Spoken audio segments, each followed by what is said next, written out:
ಹೈಕೋರ್ಟಲ್ಲಿ court ಆದೇಶಕ್ಕೆ ತಲೆಬಾಗಿಲೇ ಹಾಕಿ high court ಆದೇಶ ಶಿವರಾತ್ರಿ ದಿನ ರಥೋತ್ಸವ ದಿನದಂದು ಶಾಸಕರು ಅಸಿಂಧು ಶಾಸಕರು 13 ವರ್ಷ ನನಗೆ ಗೊತ್ತಿರುವಾಗ ಒಂದು 13 ವರ್ಷ ಸಮಾಜ ಸೇವೆ ಮಾಡಿದ್ದಾರೆ. 13 ವರ್ಷ 2 ತಿಂಗಳಂಗೋ ಹೆಂಗೋ ಶಾಸಕರಾಗಿ ಇದ್ದಾರೆ ಬಾಗೇಪಲ್ಲಿ. ಅವರು 13 ವರ್ಷ ಬಾಗೇಪಲ್ಲಿ ಹಿಸ್ಟ್ರಿಯಲ್ಲಿ 5 ವರ್ಷದ ಮೇಲೆ ಇನ್ನೊಬ್ಬ ಶಾಸಕರು ಗೆದ್ದಿಲ್ಲ. ಬಾಗೇಪಲ್ಲಿ ಈಗ ಇದ್ರದ್ದು 13 ವರ್ಷ ಕಂಟಿನ್ಯೂ ಆಗಿ ಅವ್ರು ಗೆದ್ದಬೇಕು ಅಂದರೆ ಜನಬೆಂಬಲ ಇದ್ದು ಜನರ ಆಶೀರ್ವಾದದಿಂದ ಗೆದ್ದಿರುವಂಥ ಶಾಸಕರಿಗೆ ನ್ಯಾಯಾಲಯದಲ್ಲಿ ಹಿನ್ನಡೆ ಆಗಿದೆ. ಆ ಹಿನ್ನಡೆಗೆ ನೀವು ಪ್ರೆಸ್ ಮೀಟ್ ಮಾಡ್ತೀರಾ, ಬನ್ನಿ ಎಲೆಕ್ಷನ್ ರೆಡಿಯಾಗಿ ಅಂತ. ಇಲ್ಲೇನು ಕೂತಿದ್ದೀರಾ? ನಮ್ಮೆಲ್ಲ ಇಲ್ಲಿ ನೆರೆದಿರ್ತಕ್ಕಂಥ ಹಿರಿಯ ಕಾಂಗ್ರೆಸ್ ಮುಖಂಡರು ಎಲ್ಲರೂ ಒಗ್ಗಟ್ಟಾಗಿ ಅದು ಏನು ಕೆಲಸ ಮಾಡಬೇಕು ನೀವು ಹೇಳಿದಷ್ಟು 2ರಷ್ಟು ಕೆಲಸ ಮಾಡೋಕ್ಕೆ ನಾವು ರೆಡಿ ಇದ್ದೀವಿ. ಆಯಿತು, ಏನೋ ಕೋರ್ಟಲ್ಲಿ ಆದೇಶ ಬಂದಿದೆ, ಅವ್ರಿಗೆ ಹಿನ್ನಡೆ ಆಗಿದೆ. ಇದಕ್ಕೆಲ್ಲ ಚುನಾವಣೆಗೆ ರೆಡಿ ಆಗಿದ್ರೆ ಯಾರು ಸುಮ್ಮನೆ ಕೂತಿದ್ದಾರೆ ಅಂತ ಇದೆಲ್ಲ ಮಾತಾಡ್ಬೋದಾ? ಅಲ್ಲ, ಹಿನ್ನಡೆ ಆಗಿದೆ, ಅದಕ್ಕೆ ಒಪ್ಕೊಳ್ಳೋಣ. ಸ್ವಲ್ಪ ಏನೋ ಹೆಚ್ಚು ಕಮ್ಮಿ ಇರುತ್ತೆ, ಏನೋ ಅಫೆನ್ಸ್ ಏನಾದರೂ ಇದೆಯಾ? ಏನಿಲ್ಲ ತಾನೆ, ಹಿನ್ನಡೆ ಆಗಿದೆ. ಅದಕ್ಕೇನು ಇಷ್ಟೊಂದು ದೊಡ್ಡದಾದಂಥ ಇದೇನು ಆಗಿದ್ದೀರಾ? ಈ ಥರ ಮಾಡ್ಕೊಂತ ಹೋದರೆ ಸ್ವಾಮಿಗಳೆಲ್ಲ ಹೇಳಿದ್ರು ಎಲ್ಲ ಶಾಸಕರು ಕರೆಕ್ಟಾಗಿ ಯಾವುದೂ ಮಾಹಿತಿ ಕೊಟ್ಟಿರಲ್ಲ. ಒಬ್ಬ ಪಂಚಾಯಿತಿ ಮೆಂಬರ್ ನಾನು 1-2 ಸರ್ತ ಗೆದ್ದಿದ್ದೀನಿ. ಇನ್ನು ಮುಂದೆ ಎಲೆಕ್ಷನ್ ಇರಬೇಕಂದ್ರೆ ನಾವೆಲ್ಲ ಹುಷಾರಾಗಬೇಕು ತಾನೆ. ಈ ಥರ ಇದೆಲ್ಲ ದೇಶ ರಾಜಕಾರಣ ಬಿಟ್ಟರೆ ಬೇರೆ ಥರ ಇಲ್ಲ.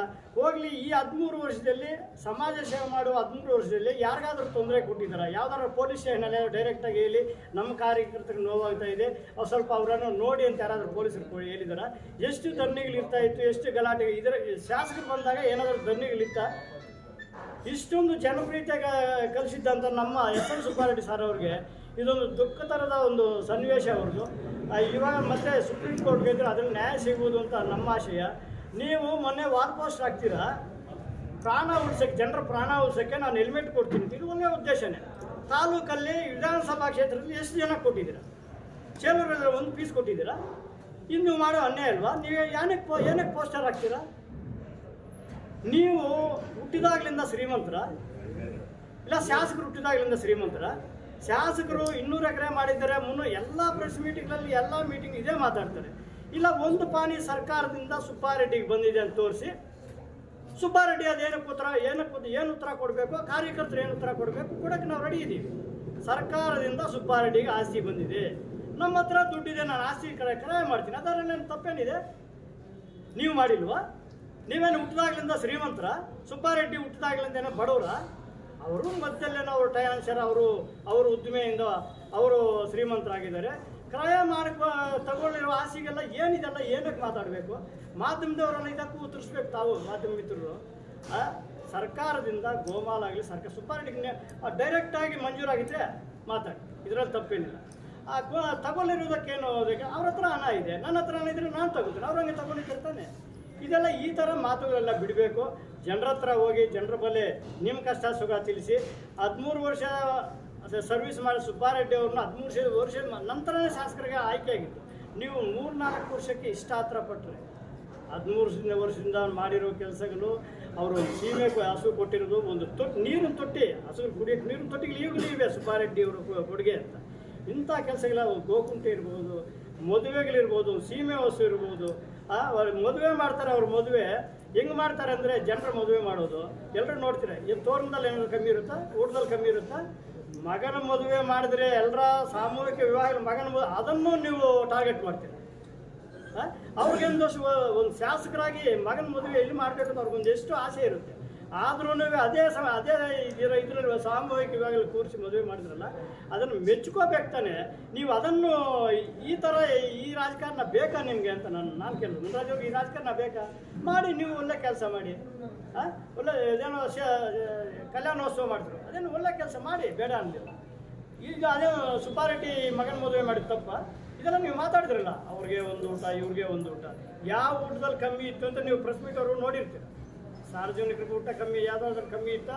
ಇಲ್ಲ, ಏನು ಗೆಸ್ಟಿಗೆ ಸ್ವಲ್ಪ ಏನೋ ಅನುಕೂಲ ಮಾಡಿರ್ಬೋದು. ಗೆಸ್ಟ್ ಬರ್ತಾರೆ, ಅವರು CM ಬರ್ಬೋದು, ಇನ್ನೊಬ್ರು ಬರ್ಬೋದು, ಆ ಥರ ಅವ್ರಿಗೇನೋ ಒಂದು ಸ್ಪೆಷಲಾಗಿ ಮಾಡಿರ್ಬೋದು. ಇದೆಲ್ಲ ನೀವು ಟಾರ್ಗೆಟ್ ಮಾಡಿದ್ರೆ, ಜನನ ಟಾರ್ಗೆಟ್ ಮಾಡಿ, ಜನ ಹತ್ರ ಹೋಗಿ ಜನರ ಬೆಂಬಲ ತಗೊಂಡು ಇವತ್ತು ಸ್ವಾಮಿ ಹೇಳಿದ್ರು, ಗಾಂಧೀಜಿಯವರು ಮನ್ಮೋಹನ್ ಸಿಂಗ್ ಪ್ರಧಾನಿ ಇದ್ದಾಗ 2006ರಲ್ಲಿ ಆಗ್ತಿರ್ತಾರೆ ಜನರು ವಲಸೆ ಹೋಗೋರ್ಗು ಕೂಲಿ ಕೆಲಸ ಕೊಡಬೇಕು ಅಂತ ಆಗ್ತದೆ. ಅದರಲ್ಲಿ 100% ಫಾಲೋ ಕೇಂದ್ರ ಸರ್ಕಾರದ್ದು. ಇವತ್ತು ನೀವೇನು ಮಾಡ್ತಾ ಇದ್ದೀರಾ? ಗಾಂಧಿನ ಬದುಕಿದ್ದಾಗ ಒಂದು ಸರಿ ಸಾಯಿಸಿದ್ರು, ಸತ್ತಿದ್ದಾಗ ಮತ್ತೆ ಸತ್ತಿರೋ ಅವನು ಹೊಡಿಬೇಕಾ? ಏನು ಮನ್ನರಾಗೈತ್ರಿ? ನಿಮ್ಗೆ ಏನು ಲಾಸ್ ಆಗ್ತದೆ? ಹೆಸರು ಬದಲಾಯಿಸಿದ್ದೀರಾ, ನಿಮ್ಮ ಪರ್ಸೆಂಟೇಜ್ ಎತ್ತೀವಿ ಎಷ್ಟು ಇವಾಗ ಇಂಥ ಪಕ್ಷದಲ್ಲಿ ಇದ್ದುಕೊಂಡು ಇಂಥ ಕೆಲಸಗಳು ನೀವು ಮಾಡೋದು ಸರಿಯಾ? ಎಷ್ಟು ಇವತ್ತು ಇದು ಸ್ಟೇಟ್ ಗೌರ್ಮೆಂಟ್ 60% ಕೊಡಬೇಕು, ಸೆಂಟ್ರಲ್ ಗೌರ್ಮೆಂಟ್ 40%. ಈ ಥರ ಹೆಸರು ಬದಲಾಯಿಸಿದ್ದಕ್ಕೆ ಇವನಿಗೆ ಸ್ಟೇಟ್ ಗೌರ್ಮೆಂಟ್ಗೆ ಯಾವ ಸ್ಟೇಟ್ ಗೌರ್ಮೆಂಟ್ ಬರ್ಸ್ಬೇಕು ತಾನೆ? ಈ ಥರ ಎಲ್ಲ ಕೆಲಸ ಮಾಡಿ ಇದಕ್ಕೆ ಮುಂಚೆ ನಿರ್ಮಲ ಭಾರತ್ ಇತ್ತು, ಏನೋ ಮನೆಗೊಂದು ಶೌಚಾಲಯ. ಇವಾಗಲೂ ರಾಚೇರಪಲ್ಲಿ ಹತ್ರ ಇದೆ ನಿರ್ಮಲ ಭಾರತ್ ಶೌಚಾಲಯ ಇದೆ. ಆವತ್ತು ಜನರಲ್ಗೆ 12,000, SC/ST 15,000. ನೀವೇನಾದರೂ ಇವತ್ತು 15,000 20,000 ಮಾಡಿದ್ದೀರಾ? ಇಲ್ಲ, 12,000 15,000 ಮಾಡಿದ್ದೀರಾ? ಸ್ವಚ್ಛ ಭಾರತ್ ಅಂತ ಹೆಸರು ಬದಲಾಯಿಸುವುದೇ ನಿಮ್ಮ ಕೆಲಸದ ಬಿಟ್ಟರೆ ನಿಮ್ಮ ಸ್ವಂತ ಕೆಲಸ ಇದೆ. ಮುನ್ರಾಜ್ ಅವರೇ, ನಿಮ್ಮ ಪಾರ್ಟಿ ಇದೆ, ಇದು ನಿಮ್ಮ ಸ್ವಂತ ಕೆಲಸ ತೋರಿಸಿ. ಈ ಥರ ನಮ್ಮ ಪ್ರಧಾನಿ ಸ್ವಂತ ಕೆಲಸ ಈ ಥರ ಕೊಟ್ಟಿದ್ದಾರೆ ಜನರಿಗೆ ಇದರಿಂದ ಉಪಯೋಗ ಇದೆ. ಮಾತುಗಳಲ್ಲಿ ಕರೀತಾ ಇದ್ದೀರಾ. ನಿಮ್ಮ ಪಾರ್ಲಿಮೆಂಟಲ್ಲಿ ಯಾವ ಥರ ಸೆಷನ್ಸ್ ನಡೀತಾ ಇದೆ ಎಲ್ಲರಿಗೂ ಗೊತ್ತು. ಅದೇ ಸ್ಟೇಟ್ ಗೌರ್ಮೆಂಟಲ್ಲಿ ಆದರೂ ನಿಮ್ಮ ಆ ವಿರೋಧ ಪಕ್ಷಕ್ಕೆ ಅವಕಾಶ ಕೊಡಲಿಲ್ವಾ? ಈ ಥರ ರಾಜಕಾರಣ ಮಾಡೋದು ಬೇಡ. ಒಳ್ಳೆಯ ಕೆಲಸಕ್ಕೆ ಜನ ಬೆಂಬಲ ಇದ್ದೇ ಇರುತ್ತೆ. ಒಳ್ಳೆಯ ಕೆಲಸಗಳು ಮಾಡಿ ನಮ್ಮ ಶಾಸಕರ ಬೆಂಬಲಕ್ಕೆ ನಾವೆಲ್ಲ ಒಟ್ಟಿಗೆ, ನಮ್ಮ ಕಾಂಗ್ರೆಸ್ ಬಲಗ ಎಲ್ಲ ಒಟ್ಟಿಗೆ ಜೊತೆಗಿದೆ. ಅದು ಎಲೆಕ್ಷನ್ನೇ ಬರಲಿ, ಎಲೆಕ್ಷನ್ ಬರ್ದಿರ ಇರಲಿ, ಇದು ಅವಶ್ಯಕತೆ ಇಲ್ಲದ ಎಲೆಕ್ಷನ್ನು. ಓಟು ಹೋಗಿ ಕೇಳಬೇಕು ಅಂದರೆ 2 ವರ್ಷಕ್ಕೆ ಒಂದು ಸರ್ತಿ ಓಟ್ ಕೇಳಬೇಕಂದ್ರೆ ಎಷ್ಟು ಬೇಜಾರು ಇರುತ್ತೆ ಹೋಗೋ ಕಾರ್ಯಕರ್ತರಿಗೆ. ನಮಗೆ ಅಲ್ಲಿಗೂ ಕಾಂಗ್ರೆಸ್ ಕಟ್ಟಾಳುಗಳಿದ್ದಾರೆ. ನೀವಿನ್ನೂ ಸರಿ ಮಾಡ್ಕೋಬೇಕೇನು? ಇನ್ನು ಅಲ್ಲಿ ಇಲ್ಲಿಲ್ಲ ಎಲ್ಲಿ ಇದೆಲ್ಲ ನೋಡ್ಕೊಂಡು ಇದು ಗಮನ ಇಟ್ಕೊಂಡು ಒಳ್ಳೆಯ ಕೆಲಸ ಮಾಡಿ ಜನಮನ ಗೆದ್ದು ಒಳ್ಳೆಯವ್ರನ್ನೂ ಈಗ ಹೀಯಾಳಿಸ್ಬೇಡಿ ಅಂತ ನನ್ನ ಮಾತಲ್ಲಿ ಹೇಳುತ್ತಾ ನನಗೂ ಮಾತಾಡೋಕ್ಕೆ ಅವಕಾಶ ಕೊಟ್ಟು ನಿಮ್ಮೆಲ್ಲರಿಗೂ ನಮಸ್ಕರಿಸುತ್ತಾ, ಇವತ್ತು ಹೈಕೋರ್ಟ್ ಏನು ತೀರ್ಪು ಕೊಟ್ಟಿದೆಯೋ ಅದನ್ನು ನಮ್ಮ ಪಕ್ಷದ ವತಿಯಿಂದ ಗೌರವಿಸ್ತೀವಿ. ಅದರ ಜೊತೆಗೆ ಅದರಲ್ಲೂ ಒಂದೊಂದು ಇದು ಹಾಕಿದ್ದಾರೆ, ಏನಂತ ಸರ್ವೋಚ್ಚ ನ್ಯಾಯಾಲಯಕ್ಕೆ ಹೋಗ್ಬೋದು ಅಂತ ನಾವು ಮೇಲ್ಮನವಿ ಸಲ್ಲಿಸ್ತಾ ಇದ್ದೀವಿ. ಆ ತೀರ್ಪಿಗೆ ವೆಯ್ಟ್ ಮಾಡ್ತಾ ಇದ್ದೀವಿ. ಆ ತೀರ್ಪು ಏನೇ ಬಂದರೂ ಸಹ ನಾವು ಸುಬ್ಬಾರೆಡ್ಡಿನ ಜೊತೆಗಿರ್ತೀವಿ. ನಮ್ಮ ಎಲ್ಲ ಪಕ್ಷದ ಮುಖಂಡರು, ನಮ್ಮ ಎಲ್ಲ ಕಾರ್ಯಕರ್ತರು ಪಕ್ಷದ ಮುಖಂಡರ ಜೊತೆಯಲ್ಲಿ ಇರ್ತೀವಿ. ಸುಬ್ಬಾರೆಡ್ಡಿನ ಜೊತೆಗೆ ಮತ್ತು ಅವರ ಕುಟುಂಬದ ಜೊತೆಗೆ ನಾವು ನಿರಂತರವಾಗಿರ್ತೀವಿ ಅಂತೇಳಿ. ಯಾಕಂದರೆ ನಮ್ಮ ವಿರೋಧಿಗಳು ಯಾವುದೇ ಒಬ್ಬ ಜನಪ್ರತಿನಿಧಿ, ಚುನಾಯಿತ ಪ್ರತಿನಿಧಿಯಾಗಲಿ, ರಾಜಕೀಯ ವ್ಯಕ್ತಿ ಆಗಲಿ ಹಗುರವಾಗಿ ಮಾತಾಡೋದು ಸಮಂಜಸವಲ್ಲ. ಯಾವುದೇ ರೀತಿಯಾಗಿ ಹಗುರವಾಗಿ ಮಾತಾಡಬಾರ್ದು. ಅದು ಅವರ ವೈಯಕ್ತಿಕ ವಿಷಯ. ಅವ್ರು ಮಾತಾಡಿದ್ದಾರೆ, ಅದು ಜನರಿಗೆ ಗೊತ್ತು. ಆ ಹಗುರತನ ಮಾತಾಡಿದ್ರಲ್ಲೇ ನಮ್ಮ ಸುಬ್ಬಾರೆಡ್ಡಿನಿಗೆ ಇನ್ನೂ ವರ್ಚಸ್ಸು ಬಂತು. ಯಾಕಂದರೆ 25 ವರ್ಷದಿಂದ ನಿರಂತರವಾಗಿ ಸಮಾಜ ಸೇವೆ ಸಲ್ಲಿಸತಕ್ಕಂಥ ಏಕೈಕ ನಾಯಕ ಅಂದರೆ ಸುಬ್ಬಾರೆಡ್ಡಿನವರೇ. ನೀವು ತಿಳ್ಕೊಬೋದು ಮೊದಲೇ. ಯಾಕಂದರೆ ನಿರಂತರವಾಗಿ 15 ವರ್ಷದಿಂದ ಸಮಾಜ ಸೇವೆ ಮಾಡಿಬಿಟ್ಟು ಮತ್ತೆ MLA ಚುನಾವಣೆಗೆ ಬಂದಿರೋದು ನಮ್ಮ ಶಾಸಕರು. ಅದು ಅವರು ಒಬ್ಬ ರೈತ ಕುಟುಂಬದಲ್ಲಿ ಬಂದಿರತಕ್ಕಂಥ ಧೀಮಂತ ನಾಯಕ. ರೈತ ಕುಟುಂಬದಲ್ಲಿ ಬಂದು ಮತ್ತೆ ಬೆಂಗಳೂರಲ್ಲಿ ನೆಲೆಸಿ ಉದ್ಯಮಿ ಆಗಿದ್ದಾರೆ. ಬೇರೆ ಎಷ್ಟೋ ಜನ ಉದ್ಯಮಿ ಆಗಿದ್ದಾರೆ. ಅಂಥ ಉದ್ಯಮಗಳು ಕೂಡ ನಮ್ಮ ಸುಬ್ಬಾರೆಡ್ಡಿಯನ್ನು ಉದ್ಯಮಿ ಆಗಿದ್ಕೊಂಡು ಇವಾಗ ಬಡವರ ಬಗ್ಗೆ ಕಾಳಜಿ ಇರ್ತಂಥ ಏಕೈಕ ನಾಯಕ ಅಂದರೆ ನಮ್ಮ ಸುಬ್ಬಾರೆಡ್ಡಿಯವರು. ಅವರು ನಿರಂತರವಾಗಿ 3 ಸರಿ ಶಾಸಕರಾಗಿರೋ ಕಾರಣ ಅವರು ಮಾಡಿದಂಥ ಸೇವೆ, ಜನಸೇವೆ ಕಾರಣ ಅಂತ ಹೇಳೋದಕ್ಕೆ ಇಚ್ಛೆ ಪಡ್ತೀನಿ. ಅದರ ಜೊತೆಗೆ ನಾವು ಎಲ್ಲ ಪಕ್ಷದ ಮುಖಂಡರು ಮತ್ತು ಕಾರ್ಯಕರ್ತರು ಯಾವುದೇ ಚುನಾವಣೆ ಬಂದರೂ ನಾವು ಎದುರಿಸೋಕ್ಕೆ ಸಿದ್ಧ ಇರ್ತೀವಿ. ಚುನಾವಣೆ ಬರದೇ ಇದ್ರೂ ಅವ್ರ ಸೇವೆಗೆ ನಿರಂತರವಾಗಿ ಸುಬ್ಬಾರೆಡ್ಡಿ ಜೊತೆಯಲ್ಲಿ ಇರ್ತೀವಿ ಅಂತ ಹೇಳ್ತಾ ನನಗೆ ಈ 4 ಮಾಸವನ್ನು ಕೊಡೋಕ್ಕೆ ಅವಕಾಶ ಮಾಡಿಕೊಡ್ತಾರೆ. ಎಲ್ಲರಿಗೂ ಧನ್ಯವಾದಗಳು. ಈಗ ಪದೇ 3 ದಿವಸಗಳಿಂದ ಈ ಮಾಧ್ಯಮಗಳಲ್ಲಾಗಲಿ, ಕ್ಷೇತ್ರದಲ್ಲಾಗಲಿ, ರಾಜ್ಯದಲ್ಲಾಗಲಿ ಒಂದು ಚರ್ಚಿತ ವಿಷಯ. ಅದು ಏನು ನ್ಯಾಯಾಲಯ ತೀರ್ಪು ಕೊಟ್ಟಿದೆ, 158 ಪುಟಗಳ ತೀರ್ಪಿನಲ್ಲಿ ಎಲ್ಲಾದರೂ ಚುನಾವಣೆ ನಡೆಸಿ ಅಂತ ಕೊಟ್ಟಿದೆಯಾ? ಸುಬ್ಬಾರೆಡ್ಡಿಯವರು ಕೊಟ್ಟಿರುವ ದಾಖಲೆಗಳ ಪ್ರಕಾರ ಅಸಿಂಧು ಅಷ್ಟನ್ನೇ ಕೊಟ್ಟಿದೆ. ಅದನ್ನು ಚುನಾವಣಾ ಆಯೋಗಕ್ಕೆ ಕಳಿಸಿದೆ. ಮುಂದಿನ ತೀರ್ಮಾನಕ್ಕಾಗಿ ಚುನಾವಣೆ ನಡೆಸಬೇಕೋ ಬೇಡವೋ ಅಂತ ಸರ್ಕಾರಕ್ಕೆ ಚೀಫ್ ಸೆಕ್ರೆಟರಿ ಕೊಟ್ಟಿದೆ. ಅಷ್ಟೇ ಹೊರತು ಅಂತಿಮ ತೀರ್ಪು ಹೈಕೋರ್ಟ್ ಕೊಟ್ಟಿಲ್ಲ. ಈಗ ಉಚ್ಚ ನ್ಯಾಯಾಲಯದಲ್ಲಿ ಏನಿದೆಯೋ ಅದನ್ನು ನಾವು ಉಚ್ಚತಮ ನ್ಯಾಯಾಲಯದಲ್ಲಿ ಪ್ರಶ್ನಿಸ್ತೀವಿ. ಹಾಗೇನಾದರೂ ನ್ಯಾಯಾಲಯಗಳು ನೀಡುವ ಅಂತಿಮ ತೀರ್ಪಿಗೆ ನಾವು ಶಾಸಕರು, ಅವರ ಬೆಂಬಲಿಗರು ಎಲ್ಲರೂ ಬದ್ಧರಾಗಿರ್ತೀವಿ. ಅದನ್ನು ಬಿಟ್ಟು ಇದೇನು ಸರ್ವಾಧಿಕಾರ ಸದ್ದಾಮ್ ಹುಸೇನ್, ಹಿಟ್ಲರ್ ಥರ ರಾಜ್ಯ ಅಲ್ಲ. ಅಂಬೇಡ್ಕರ್ ಬರೆದಿರ್ತ ಸಂವಿಧಾನದಲ್ಲಿ ಎಲ್ಲರೂ ಒಪ್ಪಿಕೊಂಡಿರ್ತ ಭಾರತ ರಾಜ್ಯಾಂಗದಲ್ಲಿ ಪ್ರಜಾಪ್ರಭುತ್ವ ಇರೋದು, ಪ್ರಜಾತಂತ್ರದಲ್ಲಿರೋದು. ನಾವು ಅಂತಿಮವಾಗಿ ಜನತಾ ನ್ಯಾಯಾಲಯದ ತೀರ್ಪಿಗೆ ಬದ್ಧರಾಗಿದ್ದೇವೆ ಹೊರತು ನಿಮ್ಮ ಬೆದರಿಕೆಗಳಿಗೆ, ನಿಮ್ಮ ಬ್ಲಾಕ್ ಮೇಲ್ಗೆ ಎದುರೂರಲ್ಲ.